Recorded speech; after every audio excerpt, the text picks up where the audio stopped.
everyone, welcome to Idol Talk, where we explore South Korean pop culture one obsession at a time. I'm here with Chris. Hi. And Casey. Hello. And my name is Ashley. Before we get started, don't forget to follow us on Twitter and Instagram at Idol Talk Pod, and send us your feedback at idletalkpod@gmail.com. Guys, we're finally recording. I know. I'm so excited. I feel like it took us so long to get here. I know. It really did. So for those of you guys that are listening, we just decided to make this podcast really because we love Korean pop culture so much, and we just needed an outlet to talk about everything because, you know, we're annoying our friends so far. So hopefully we can make more friends from this and have some more fun conversations with you guys. You know, hopefully you can interact with us. And we're so excited for this. Yay. Yeah, I'm excited to make new friends because right now I just have you two and I need more. I'm sorry that we're not enough for you. I have a bunch of 40-year-olds who are trying to tell me that they saw something on the news and that's not enough. I can go hours about it. And it's probably just something in general about South Korea too. Yeah, you don't know how many of my coworkers come up to me I saw BTS on SNL. That was so awesome. Those boys dance so well. And I'm like, yeah, they do. How are you just finding out about them? How do you not know everything? Exactly. All right. So today we're going to talk about the K-drama, The Last Empress. We're going to do a full review of it, go into the pros, the cons. Then at the end, we're going to give it a rating out of 5 and give our overview. But before we do that, we're going to talk about the new releases from the past couple weeks.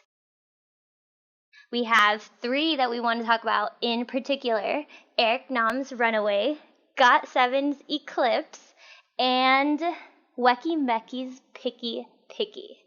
So let's start with Eric Nam. So Eric Nam, the singer, I'm just going to go a little bit into him if you guys don't know. He was born November 17th, 1988, which makes him, I think, 30 years old. Yeah, he's 30. Yeah, he's about to turn 30. Cool. He's actually American, born in Atlanta, and he got famous in Korea from auditioning, or he actually posted a video on YouTube, and then a South Korean producer saw him, invited him onto a music show, which is kind of like The Voice. I forget what the name of the show is called. Birth of a Great Star 2. And that's how his career got started. Oh, wow. Yeah. He is signed to Stone Music Entertainment, which is the same company as Roy Kim and 101. And the subsidiaries of that company are Jellyfish Entertainment and LM Entertainment. And I've heard both of those companies before because the groups that come out of those 2 subsidiaries are VIX, Very Very, and Kong Daniel. So his new song, Eric Nam's new song, Runaway, it was released on May 8th. The song was written by Eric Nam himself and Jae Kim. Jae Kim also wrote Eric Nam's song, Honestly. And the producer of this song, there's a couple different producers, but one notable one is Love, which I think he's an American producer. I've heard his name before, but he produced that song, Cheat Codes, by Demi Lovato, and no, he produced the song No Promises by Cheat Codes and Demi Lovato. Yeah, Love is really good, and Loop also was involved in Runaway, and they're a duo in EDM, and they're also really good. More pop sounding and upbeat than hard EDM, if that makes sense. Oh, that makes sense given the vibe of this song. Yeah, I actually listened to them. So when I was hearing Runaway, I was like, oh, this is definitely a very Loot and Love influenced song. I was actually listening to Eric's podcast on the way to work, And he goes into detail in one of the episodes about the song Runaway, which we can go into once we start talking about like the song vibes. That was actually like a very, he wanted it to be that way. That was like the specific goal that he wanted for it. Yeah, and it kind of makes sense given the lyrics of the song. The song is about young love, let's run away into the night. A lot of the music video takes place at night, and they're just being silly with each other. They're wearing vampire capes and just kind of like silly dancing, drinking, having fun. And yeah, it makes sense that it's like a pop EDM vibe. It totally matches the music video. Yeah.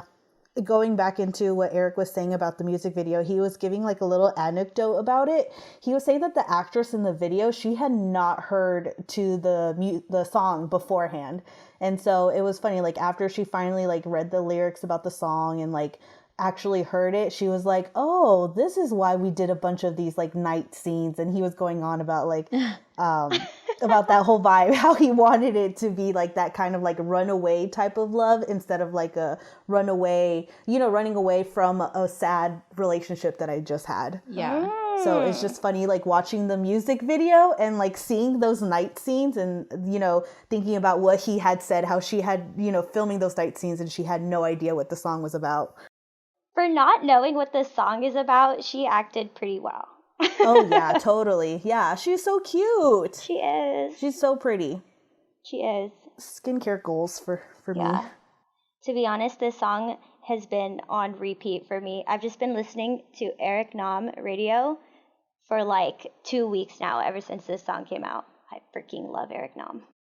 Anything else you guys have to say about this song? Do you like it? I like it. Oh, yeah, for sure. I really like how the vibe was, because from what he was saying, that this was a track that was kind of given to him, but he wanted to add like the bells and whistles to make it that pop EDM style that we were Casey, you were talking about earlier. And so I think it's really cute because, generally when you think Runaway, you think it's, like I said earlier, like a sad, depressing song about, a terrible relationship that you're in, or like heartbreak because you're trying to run away from your heartbreak. But like, I like how he completely took this around and made it like this happy, I'm so in love type of song. Yeah, it definitely gives off young love feels. And it makes me so sad because my love is not young anymore, but I want to feel the same way Eric felt in the music video. It was so cute. All right. The next song we're going to review is GOT7's Eclipse. There are 7 members in the group: JB, Mark, Jackson, Jin Young, Jung Jae, Bam Bam, and Yugyeom. I think it's Yu-Gi-Oh. That makes more sense, given the spelling. So they debuted on January 16, 2014 under JYP. And for those who don't know, JYP Entertainment is one of the big 3 entertainment companies in Korea. Their other acts include Twice, ITZY, and I think Stray Kids. Some fun facts about GOT7. 2 of the members can speak English fluently: Mark and Jackson. Mark, I think, is from LA, and Jackson is from Hong Kong. I know. I love him. He's my dive into GOT7. Yeah, he was my segue into GOT7 too, because I just kind of fell down the rabbit hole of Jackson speaking English interviews. And then from there, it kind of like spiraled into Mark, because he also speaks English, and then Bam Bam, and then Wow. Yeah, I love Jackson so much. He's so funny. Him and Eric Nam. Yeah, those 2 are really chaotic together on After School Club in the earlier episodes when Eric was still a host. Yes, they were so funny together. Like, I love how they would troll each other. Yeah, and I love that Korean variety shows, or just talk shows in general, it seems like there are no rules, because they kind of just like shit on each other the entire time. They make fun of each other. They make fun of each other's songs. And I feel like in America, that wouldn't fly PR-wise. No. Anyway, so their new song, Eclipse, is off their new album, Spinning Top Between Security and Insecurity. This song was released a couple days ago, May 20th. The songwriters are JYP, who is the CEO of JYP Entertainment, and JB, who is, I think, their leader. The song Eclipse is about... I already forgot what the song is about. You said something about how it was your insecurities are eclipsing love or in a relationship with someone. Oh, yes. Because the lyrics are very like deep and kind of emo.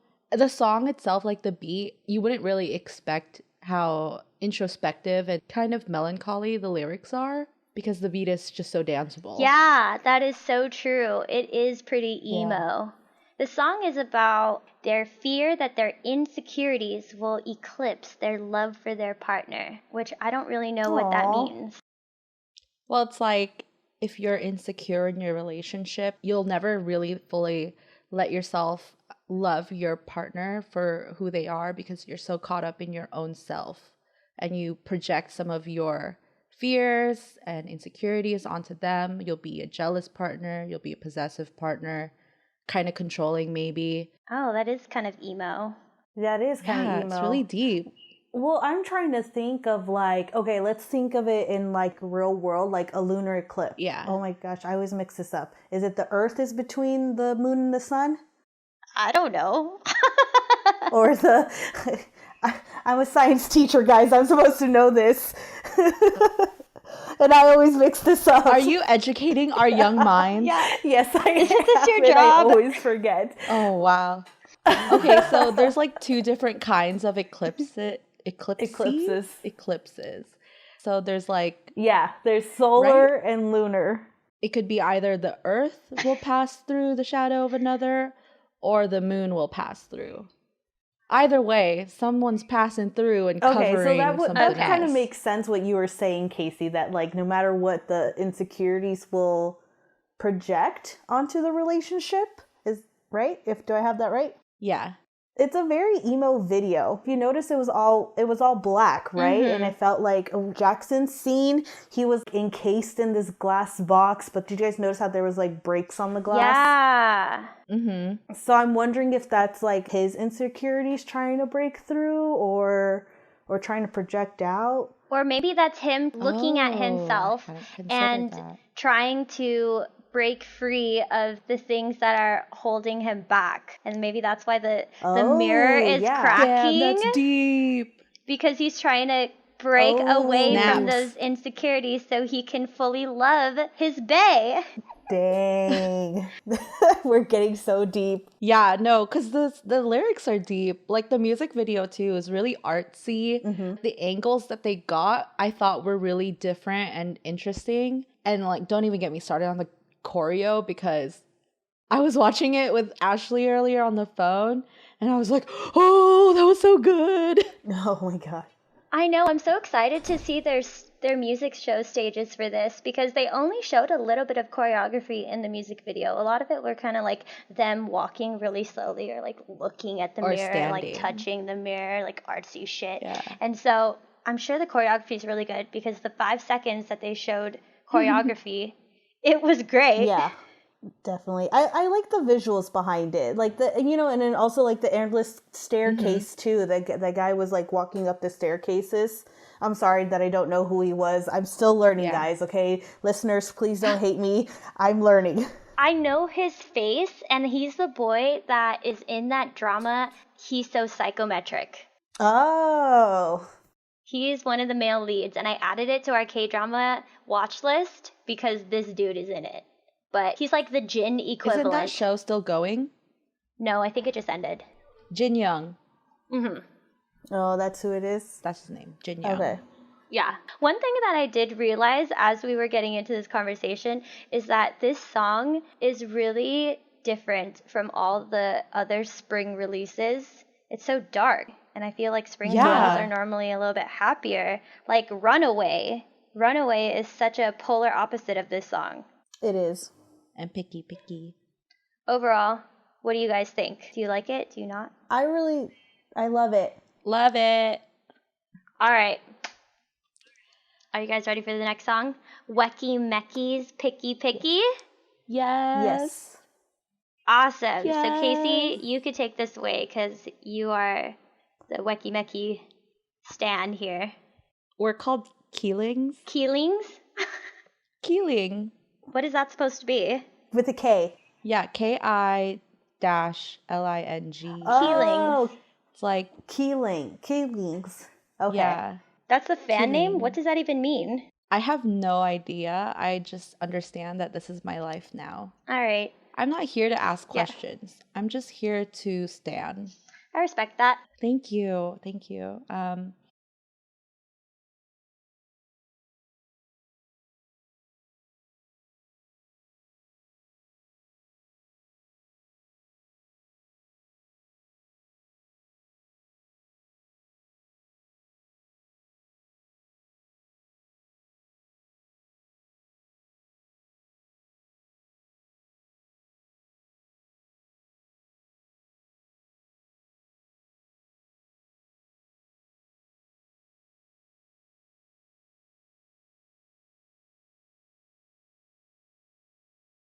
So there are 8 members, and Weki Meki is like a young group overall, like in age as well. Their concept is schoolgirl teen crush. So like their members are still, 2 of them are still in school.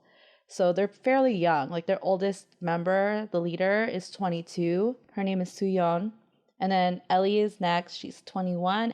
Yujang, 20. She was actually formerly IOI, along with Do-yeon, who's 20 as well.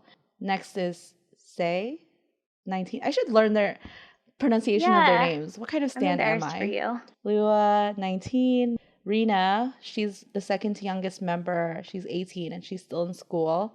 And then their maknae is Lucy, who's 17. She's also obviously still in school. They are signed to Fantiago Music, which is also Astro's entertainment company. And Cuties, little that's- Astros. yes, I'm not that familiar with Astro, but they're on my list to check out Yeah, someday. same. All right, so let's get into Picky Picky. Did you Yeah. guys all listen to it? Yes. I have some thoughts, but you guys can go first. Okay. Mine might be a little bit controversial. So it came out May 14th, and it's the title track of their comeback album, Lock and LOL or LOL. And it's either a wordplay on lock and load or rock and roll. So like I said earlier, their concept is teen crush, schoolgirl, and in the music video, each member has a different role within that concept. And the roles were actually determined by their entertainment company to match their actual personalities. Cute. In an interview that they did, they actually said that they agree with their role, and it's pretty accurate. So Suyeon is the rock and roll fan. Ellie is the girl that's first in her class. Yujang is the school president. Do-yeon is a social media influencer. Se is a vain princess. Lua is always late. Rina is athletic. And Lucy is the popular girl. How Oh my millennial gosh. of this group to have a social media influencer as one of the Yes. personalities. It's 2019, baby. I know, that's true. Everyone is a social media influencer now. Let's get into the music video. What are your thoughts? I think I told you guys earlier, I really got like a Britney Spears vibe from it within the first like minute or so. Like when they were all sitting in the desks, it reminded me of the opening scenes of Britney Spears' Hit Me Baby One More Time. Oh. So that was my instant reaction. Interesting. I instantly got Clueless vibes. Especially in that scene Oh, yeah, where they me were too. dancing on stage in the yellow and pink plaid. Yes, Yeah. yes. And they also had like a tennis court scene, Yeah. like in Clueless. Oh. So I think the overall vibe is like 90s, right? I would think so. It felt like it a little bit. Influenced. Yeah. Yeah.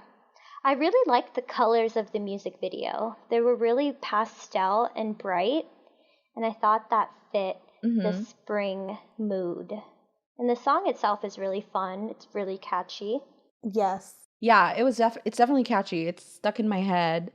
And the colors are like appropriate for the mood of the song, I felt. Okay, Ashley, what are your controversial thoughts? So I really like the part of the chorus, the end of the chorus where they go, I'm so picky, picky, picky. I feel like that part is so catchy. However, right after that, Yeah. they follow it up with love it, don't love it, like it, don't like. And they do this weird chat. And every time I hear that chat, they even do it at the beginning of the song. It reminds me of CLC's song No, where they're like, No, I knew you were gonna say that. Oh. yeah, it reminds me of CLC's No, where they're like chanting red lip, no. No. Earrings, no. And I just hate No. that chant so much. It just sounds stupid. Really? Yes. I hate I really like it. Yeah. I mean, a lot of people like it because it kind of gives you that power. But Yeah, I think feel that's like why I like it too. if I'm listening to music, I don't want to get started on the chant. I just want to continue with the melody, and I feel like the chant, especially in CLC's No, just takes me out of it. And the same thing happens here. I do like when they bring that chat in with the melody at the end.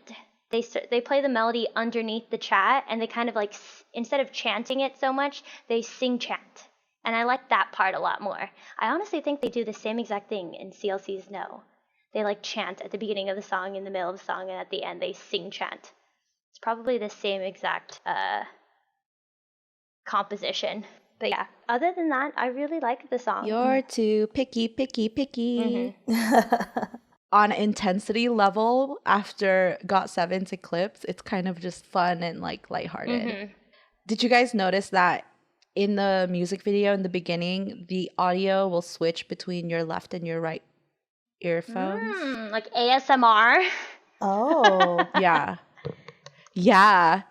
It was really cool. Like when I noticed it, it kind of like tickled. Oh, I was wow. like, whoa, that was yeah, it was a really interesting effect and like decision that they made to do that, because it could have been bad, but I think it was really well done. Weki Meki ASMR. God. So everyone liked this song? Yes, I agree. loved it. I wouldn't say that I Yes, loved definitely. it because that chant part just really gets to me. So I would say I would not skip it. Yeah, I agree. It would not be on your skip list. But it wouldn't be on like my bop list. It wouldn't be on mine either. It just would be a song. If I hear it playing, then I'll let it play. But if I hear that chant and I'm like intently listening, then I'm going to press skip. Like it, Yeah. don't like it. Love it, This don't song want is it. about I You're know. so This song picky. is about me. Oh my gosh. All right, now that we're done recapping all of those new releases, let's get into the meat of this podcast, The Last Empress. Chris, give us some backgrounds on this K-drama. Okay, so The Last Empress is actually a pretty recent Korean drama. Its run dates were from November 21st, 2018 to February 21st, 2019. So it was actually 52 episodes. So I know us watching it was a lot. Like we were watching 3 episodes in one like day. When I looked on Wikipedia, it had it described as a mystery thriller series, which is kind of funny because then on Viki, it was described as like a drama, Korean drama, and that was pretty much it. The production company and the channel that it aired on was SBS TV, and it was actually produced by SM Life Design Group. And so I know, Ashley, you had said that was pretty interesting. Like you picked up on the SM logo, right? Yeah, it appeared at the end credits for like 1 second, and I had to scroll back and pause. I knew that SM had their hand in TV and movies, but I didn't know to what extent. And just realizing that this was an SM production was pretty interesting. Yeah. So I actually looked into it, and SM Life Design Group is a I can't even say it. Sorry, guys. Subsidiary of SM Entertainment. So it's a part of SM Entertainment where they are more engaged in the media and publishing businesses. So there was 4 divisions in this company. It was the media business division, the video division, a publishing division, and a rental division. So I'm assuming because it's a K-drama, so this was part that handled the media business and video.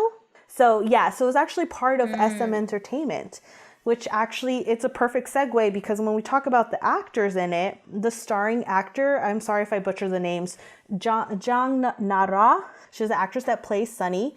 She was actually a singer that had a contract with SM Entertainment.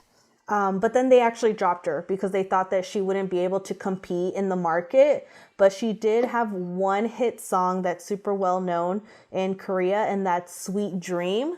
So it hit the #1 on the Korean music charts.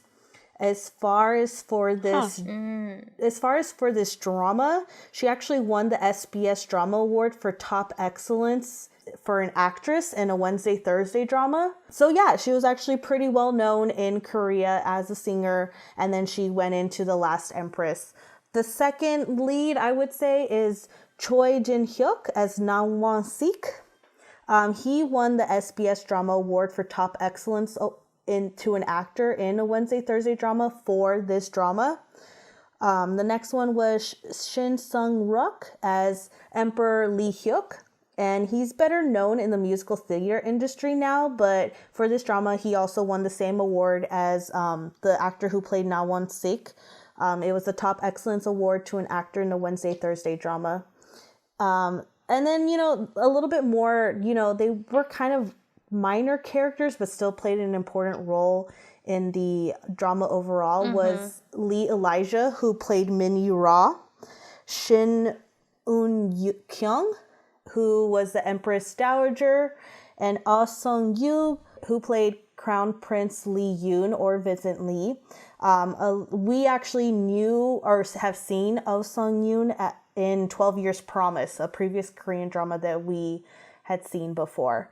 But as far as Lee Elijah and Shin Eun-kyung, they're pretty much just actresses. Being in K-dramas is pretty regular for them. I have a question. Yes. What does that mean, Wednesday to Thursday drama? Okay, so it seemed like because there's only so many awards you can give for a drama. I didn't really do too much research into it, but it did seem like they divided whether the markets or the competition in which they would give the awards to. Oh, so like someone would win for Mondays through Tuesday? Yeah, exactly. That time slot. Got it. Okay. So, a general overview of this plot. I think I wrote this originally in our K-drama list, that it was a historical drama, but it's very clearly not. It pretty much goes over... Well, it kind of is. A little bit. Like, it goes over, like, what a monarchy in Korea today would look like. So we're in Korea in like present day Korea, but they still have, an emperor and, all kinds of monarchs and stuff. We're introduced to the royal family. And so Lee Hyuk is the emperor. Like, he's the one who's reigning right now. But really, his mom, the Empress Dowager, is a super corruptive and manipulative person. So the entire show, you kind of see little snippets about how she controls policy, or she, does some really shady things to control his reign.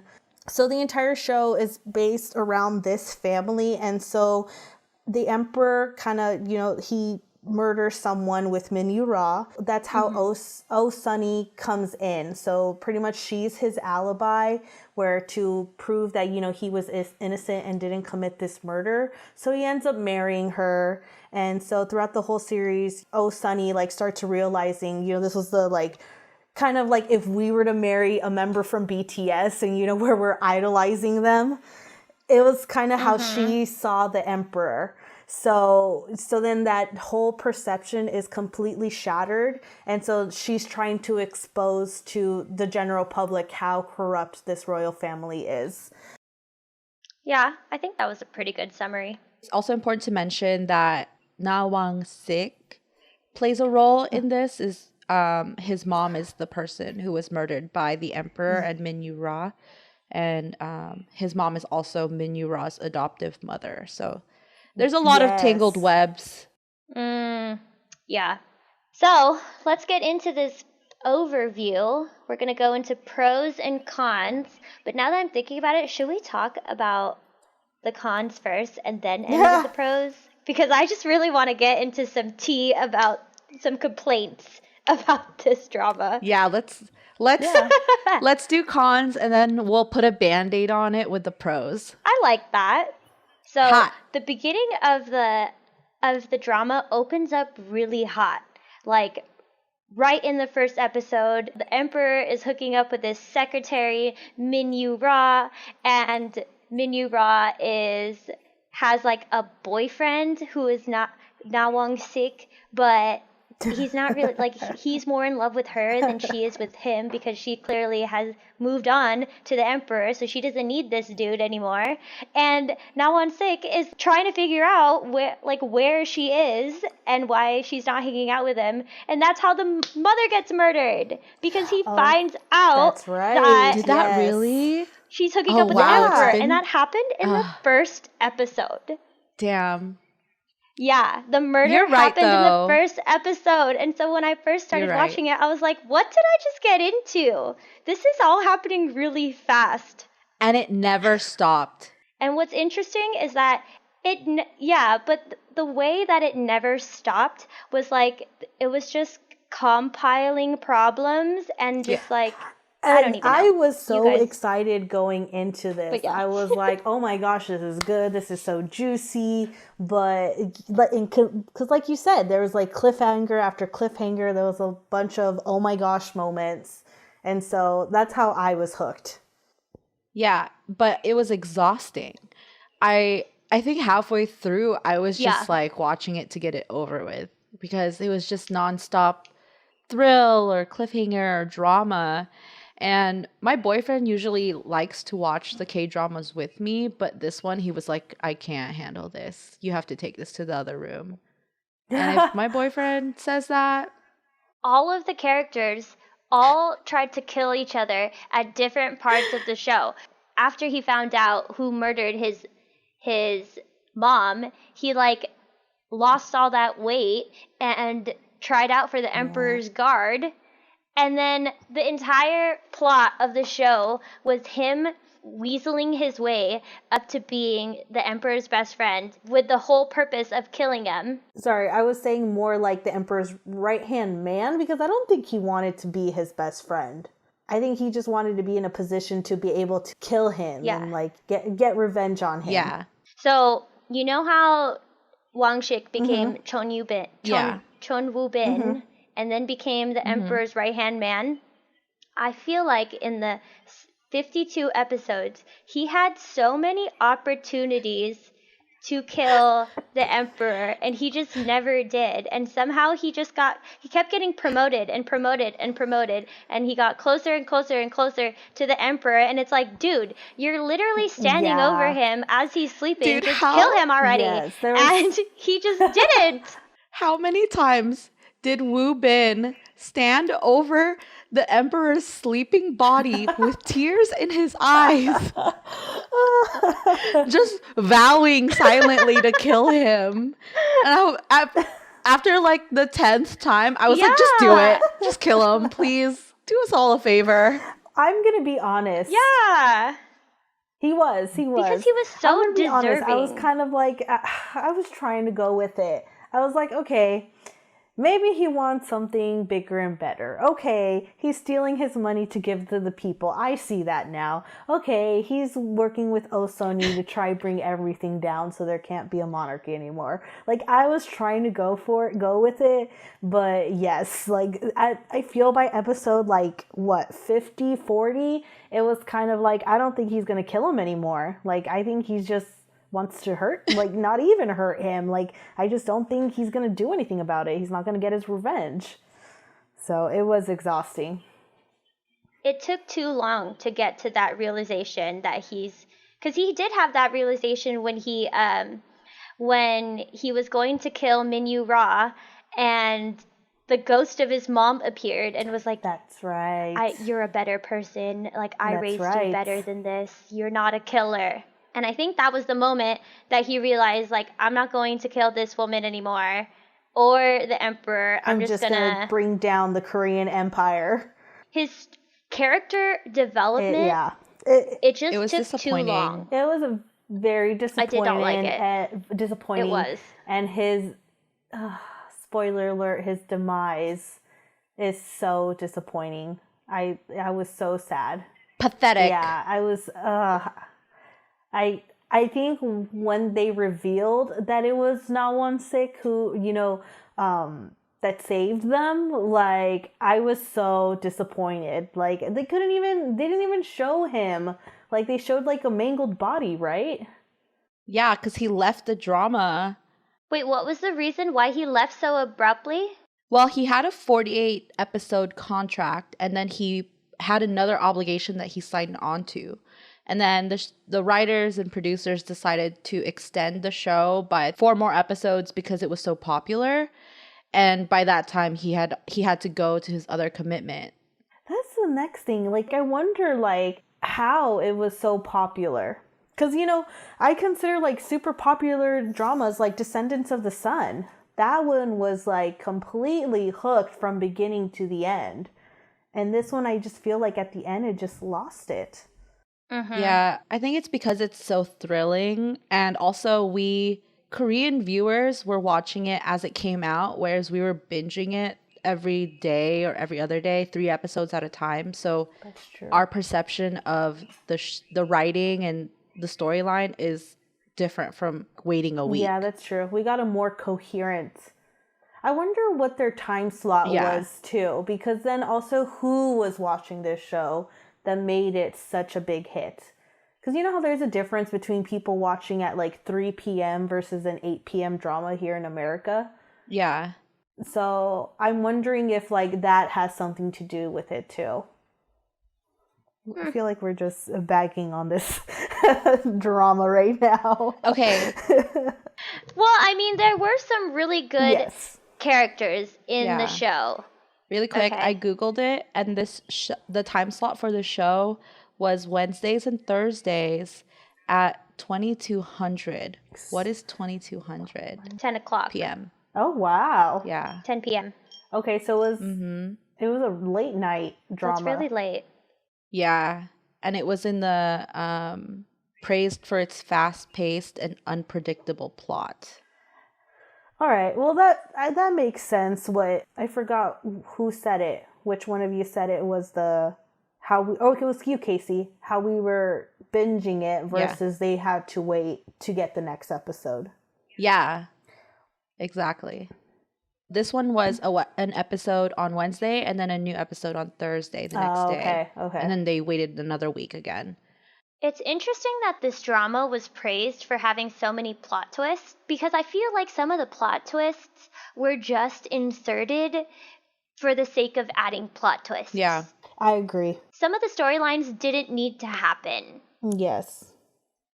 Min Yu-ra's storyline. Yes, Min Yu-ra's storyline. Like the part where she has a son, and I still can't figure out, was the son a product of the guy who raped her? Did he even rape her? Or is that the son of her boyfriend, who is the old emperor guard? Where did that child come from? So, okay, this is why I was confused. Because I remember they were saying like that the guard that, was with the previous Empress, they were saying how he was expecting a child. And so they would show like flashback scenes of him and Min Yu-ra shopping for baby stuff. But then you get that whole, rape scene arc. So I was like, wait, like, what are they trying to, like, did he really rape her, or are we just assuming that? Exactly. It's really, like, unclear, and she was definitely pregnant because there's a scene where he, like, touches her belly, and she's obviously pregnant, and they're shopping for baby stuff. And then we do have the, like, implied rape scene where it's just, like, the aftermath and, like, that dude is buttoning up his shirt. What was his name? Manager Pyo. Yeah. Yeah, so it's not clear. We don't know. Is Dong-sik her rape child or her love child? Yeah, and even at the beginning, just like knowing that she had a son, the amount of the baby daddy changed throughout the entire series. At the beginning, I thought that child was Wang Six. and then they bring in the Emperor guard, and that they had a previous relationship, and then I think like that's his baby now, and then she gets raped, and now I'm thinking that it's the guy who raped her, his child. Yeah. And so just that child alone has 3 No, plot twists. your comprehension Yeah. skills are just lacking. He only has 2 maybe dads because she showed up pregnant back into their lives. Right. The mom and Wang Six's mom and Wang Six's life. Like she was already pregnant, and then Wang Six told her, "I vow to like help you care for this child and raise him as my brother because you need to focus on your studies so you could work at the palace." Oh. And you know what I just thought of? I just thought of like at the end, clearly the dad who we think is the guard, clearly he was okay at the end. So why didn't Dong Six, why didn't he stay with him if that's his child? They were barbecuing. I think they all lived together. Were they? Okay. It's not clear. All we know... Oh, yes, that's right. Yeah. All we know is he is grilling. She is in pigtails. And then you're raw with the pigtails. She suddenly loves him. That's right. Okay, I just remember. That visual of Binyu Ra in the pigtails still makes me so upset because the entire show she's this mean secretary, like undermining everyone, undermining Na Wangshik, or like the emperor, the mom, the sister, literally everyone. She's this like sneaky ass character, and then at the end she comes in with the pigtails and the huge smile, and it's like, where did this person come from? I think I took it as because she got hurt. They hit her in the back of the head with the brick, right? Yeah. So I took it as like maybe there's some kind of like regression in her memories or something, like some type of brain damage where now she's just regressed to a younger age. But I don't know. But then she was caring for Dong Six, so you're right. I don't know. You're right, because there was a part where stupid. the first Empress's dad looked at the guard and was like, "It's better if she doesn't remember," or something like that, implying, Oh, okay. It was a mess. It was just a mess. Yeah, so she just had memory loss, kind of like how Princess Ari had memory loss, that she was so traumatized by that entire ending scene that somehow she forgot her entire life as a princess, and now she's living in normal South Korea just as a little girl. Like, how could you forget that you were a princess? She was learning Chinese and like economics at 6 years old, and somehow she just like lost all her memory.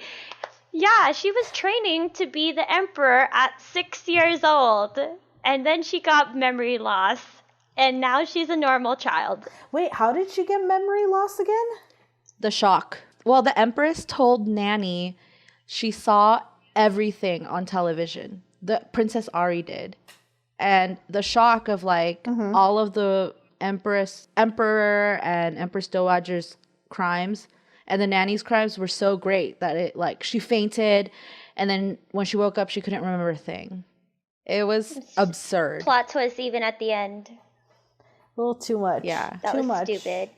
It had such great promise. It did. And the ending was just but no. Convoluted. Overall the show was convoluted, but the ending was like it felt rushed suddenly and no. All right, we should go into pros because it sounds like we hate this show. I kind of do. Yeah. Right? Okay. To kind of help us lead us into pros, I personally, as far as the ending, I think how the Emperor died, I think that was a great way to kind of end him. Yeah. Like his 20-minute ending. Yeah, his 20. Okay, yeah, that was a little too much. The 20 minutes, but like the whole overview that he like posed as Nawansik and went to go like bring down the Empress, who he wanted to because not Empress, the Empress Dowager, his mom, because, you know, she was controlling him. Like, I thought that whole idea, I loved it, because I think that was a perfect way for him to redeem himself without the whole crazy storyline that they were trying to make us accept him. Yeah. Yes. So, but yes, I 20 agree. minutes was long. Yeah. I did like his character arc. I just feel like it was a little bit weird. I like how he started and I like how he ended, but the way the journey getting there was weird. Because he Yeah. started off as this evil character and then just hating Oh Sunny, trying to kill her every other episode, and then towards the middle he realizes that he's a puppet, does a complete 180 and is like doing cute things for Oh Sunny, going on live streams with her even though she hates him, and like promising to always be with her even though she hates him. Yes. I just thought like there was a total flip in his attitude that wasn't organic. Yes, I agree. I mean, I understand that it was a realization, but like it just happened at the flip of a coin. Yeah. So abrupt. I agree. It was too sudden, and not too sudden. It was just, it felt weird. I mean, I was almost okay with it. Again, it was one of those, let's see where this goes. Like, I'll go with it. Let's see what the writers wanted us to do. But it purely felt like the writers were just writing. Yeah. Just writing to keep going. Definitely. Like, oh, we need another episode. Yeah, exactly. Yeah. And Chris, you even said while we were watching it, you were like, it feels like the writers just changed their mind on the storyline for the Emperor. It was so sudden. It was very sudden. I think it was like from one episode he absolutely despised her, and then all of a sudden he's like seeing how she's acting with Ari, that all of a sudden he falls in love with her that instant. Like, Wait, I don't know. We're being conned again. Overall, I appreciate that Sunny was like, she got stronger as the show progressed, and even though she got stronger in terms of like standing up for herself and being more conniving against the Emperor and the Empress Dowager, she was always a good person at heart, and all her intentions were always for the greater good. So she never became self-serving at all. Yes. She was the one that kept me into this whole series, because I loved her character development, her resiliency. I actually didn't like her at all in the beginning. I thought she was annoying. I was like, oh my gosh, like this poor girl. Yeah, she was stupid. She was trying to be funny, and it was just Naive. weird. Yeah. And it was like, oh, come on. But like as she grew and developed throughout the series, like I totally 180. She was my hero. Yeah, I agree. I was rooting for her to succeed and in the process hopefully kill everyone. And just the way that she brought people down was so because other people they would like do shady things in order to bring other people down, but Oh Sunny would like, she wasn't manipulative at all. No, she was very graceful, and even in those little moments where she would like confront someone or try to manipulate some way, she was very graceful in how she did it. Like, it was a completely different from when the Empress Dowager was manipulating or like trying to bring someone down. Yeah. I really appreciate overall, like, as far as all the dramas we've watched so far, Oh Sunny was one of the best like written female characters that we've had to date. Like, she's never been like, oh, helpless, woe is me, like, I'll send some big strong man to take care of my problem for me. She always went. Like, they needed someone to explore the mysterious island, her ass went. They needed someone to go after the Emperor when he was gonna like pretend to be Wu Bin and do whatever he was doing at the end when he died. She went. Like, she runs in head first and like stays strong no matter what. So I really appreciated that. Yeah, I did too. And I also feel like she did that because there was no one who could be trusted in that palace. Yeah, definitely. She was forced to do things herself because everyone else was either plotting against her or somehow trying to bring her down. Any other pros? The prince and Hello. Oh, That whole relationship. power couple 2019. Yes, we loved them. They were our favorite for sure, I think. I agree. They were just cute together. Yeah. They were. I think it's funny how the prince, when we saw him in 12 Years Promise, he was like, the spoiled brat, like he, grew up rich. His mom was giving him whatever he wanted. But then when we see him here it's kind of funny now that I really think about it, see him here in this drama, like it's complete opposite. He did come from like a rich family still, but he wants to turn that away. And he kind of makes his money through his own ways, through his book. And he wants to wants nothing to do with the royal family. Mm-hmm. So it's really cool how seeing them from drama to drama. I know you're not really supposed to connect the storylines, but I still kind of, in a way, connected it. Yeah. Like he redeemed himself from 12 Years Promise. Oh, I agree. I get what you're saying. What are our overall thoughts? Okay. I'll start. So I liked the concept of the drama, but I didn't like the journey. It was exhausting. And there were way too many plot twists. Yeah. Some of them good, some of them unnecessary, but it was too much. And I do agree with you, Casey. Like towards the middle, it kind of felt like a chore to watch it, because you knew that everyone was plotting against one another, and this friendship that arise will probably be a hatred in the next episode. It was just such a flop from one episode to the next. So overall, yes, on a scale from 1 to 5, I would give it a 2.5. I definitely would not watch it again, but I didn't hate it. What about you, Chris? I had my hopes up for this show. I thought it started out good. I was ready to be thrilled and get on this roller coaster. But then it felt like a chore. It was too long. It was kind of like, okay, when is this finally going to go over? Like, I get it. The Emperor's redeeming himself. But it was good for like binge watching. I think if, you want to sit down and be entertained for a full day or two, then it'll be good to watch this drama. But overall, on a scale of 1 to 5, I think I'd also give it a 2.5. Like, Oh Sunny definitely brings it up, that 0.5 from a 2. But if someone were to ask me if I would recommend this drama to them, I don't think I would. So I'd keep it at 2.5. Oh, yeah. I mean, I agree for the most part. Like, the show started out super promising, super juicy. Outfits were on point. It had really cute, funny moments. And then shit hit the fan, and it never stopped spinning.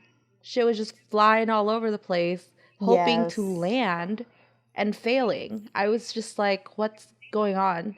I was tired. I was exhausted. I was emotionally drained. I'm sure by episode 45, me and the writers had this mental link connection established. We were both like, this is it. And you're just going to have to accept it. Yeah. I was like, I don't know. That's so good. So I'm going to give it a 3, mostly because I really enjoyed Sunny's overall character development and her story. And I'm glad that she had a happy ending. But I'm not going to... And the outfits, like I said, were really cute. Beyond that, everything else just... Actually, I lied. I'm going to give it a 2.5. I just got mad again. Okay. Yeah. What outfits are you referring to? Like the Like, handbox? yeah, and also like their power suits were really cute. Hair was really cute. Yeah, it was really nice. I like their outfits going out into the real world. It was really Yeah, cute. me too. Every time I think about their like Chon Woo Bin in the real world, I think about him shopping with the Emperor's sister, and he just has Sister. Don't get me Yeah, started because on that. the storyline of their fake love relationship where she was obsessed with him, but he was only using her to figure out like where the source of their money was coming from. And every time they went out on dates and or just went shopping together, the only thing that I could notice like that stood out to me was Cho Woo Bin's cake face. They packed on that foundation on him just like so much. And his eyebrows were colored in. Like the makeup was apparent and it was not natural. We were done. Which is weird because I know, Well, I'm 'cause it's sorry, but also, it's still like it was- triggering. Yeah, it was produced by SM, so you think that, that's why none of this makes sense to me, because it was produced by SM Life Design, which is a SM Life Entertainment in essence. So they clearly have makeup artists. It was winning not all these awards, but it was winning awards for acting, and it was a hit in Korea apparently. Like, why, how could it end like this? Yeah. That's like, why? Yeah. Where? Would not recommend. Where? That was a roller coaster, just like the show. What a roller coaster. All right, so it seems like our consensus is 2.5 out of 5 would not recommend. If you guys agree with us, shoot us an email. If you think that we are wrong in thinking that this was not a terrible K-drama, but not a very good one, give us some feedback, debate us, because we are open to that information. Change our minds. We want our minds to be changed because we want to leave this drama feeling happy. And right now, I don't feel happy. We want to believe. Yeah, I'm still the image of Minyu Ra in the pigtails. Like, I cannot get it out of my head. It's so dumb. Let it go. We're done. I can't. The show is over. I know. I'm sorry. Our torture has ended. We are free. It's never gonna end. All right.